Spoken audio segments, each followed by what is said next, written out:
Good morning, it's James. It is so good to see you today. Thank you for your time. Thank you for energy. I'm deeply grateful to have the honor and the blessing of laying eyes on you. And I do hope and pray that this message finds you and all the people that you love peaceful, thriving, and very, very well. So this morning, I am going to ask you to take a trust walk with me. And this is me just having an intuitive knowing, a sense that I believe strongly in, that you and I are really doing our best not to become too attached to things being hard. The world right now is really, really hard. There's a lot of things happening in the world that make us feel like we got to continually contract ourselves, because the more that we feel like we want to expand, the more vulnerability that we might experience. When I say expand, like I'm going to be more hopeful. I'm going to be more faithful. I'm going to be giving myself more permission to be joyous with who I am. Be more present with the things that I do that bring me joy, and give myself permission to practice them every single day. A lot of us know that's exactly what we want. That's how we feel our best. But when the world is doing all the things it's doing, and sometimes we just feel like, oh my gosh, I just got to bring it in. I'm going to contract. I'm going to keep my vulnerability to a minimum. And I'm going to see what I can do just to get through each and every day. I want you and I to commit to not trying to get through each and every day, but live up to the blessing that today is. I would love for you and I to commit, and I promise you I'm committing to this. I'm committing to bringing joy into my life today. I'm committing to encouraging the people I love, you, to give yourself permission to live up to what you know your heart is calling from you, to act courageously on behalf of your joy, to act with a level of compassion on the level of your humanity, and act on a level of purpose, knowing that each and every moment of this day, you get an opportunity to lean in to what makes you come alive. You get a chance to choose what brings you a sense of joy, a sense of purpose, a sense of peace.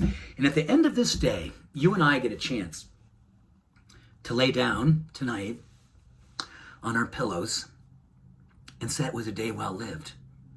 That was me living up to the truth of who I am. That was me doing the best work of my life. I expanded my heart. I opened myself to participating fully in today. You and I know that the quantum field does really well when we live this way. Our energy starts to affect the energies around us, the people we care about, the people that we don't even know about. But all those people, all those beings are affected by you and your choice to expand, to shine your light brighter, to give yourself permission not to dim your light because it may make the world more uncomfortable. But let us remember right here and right now. Krishnamurti said this decades and decades ago, and I don't think there's any time in my life that I can remember this being more appropriate. He said, it's no mark of genius, it's no mark of health to be well adjusted to a profoundly sick society. And we get a chance to heal this sick society by healing ourselves.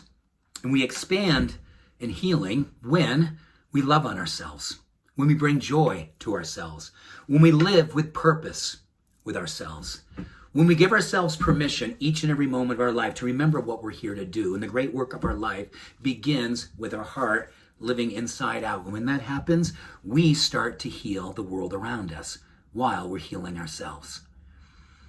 There are all kinds of reasons why this message would not be well received by potentially most of the world. But you and I are not like most of the world.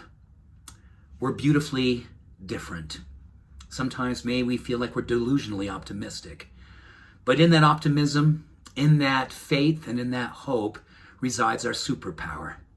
That superpower that when we say goodbye here in a moment, we get a chance to look out at the world and look inside of our heart and say, what is mine to do right now? And lovingly, with a level of compassion and a level of courage, you get with your expansion. You get with loving out loud. First beginning with loving yourself loudly and proudly, and then knowing the quantum field will take it from there. Let's lean in to everything that brings us to life, and let's give ourselves full permission to express it. Thank you for being you. Thank you for being you. Much love. All blessings. Bye for now.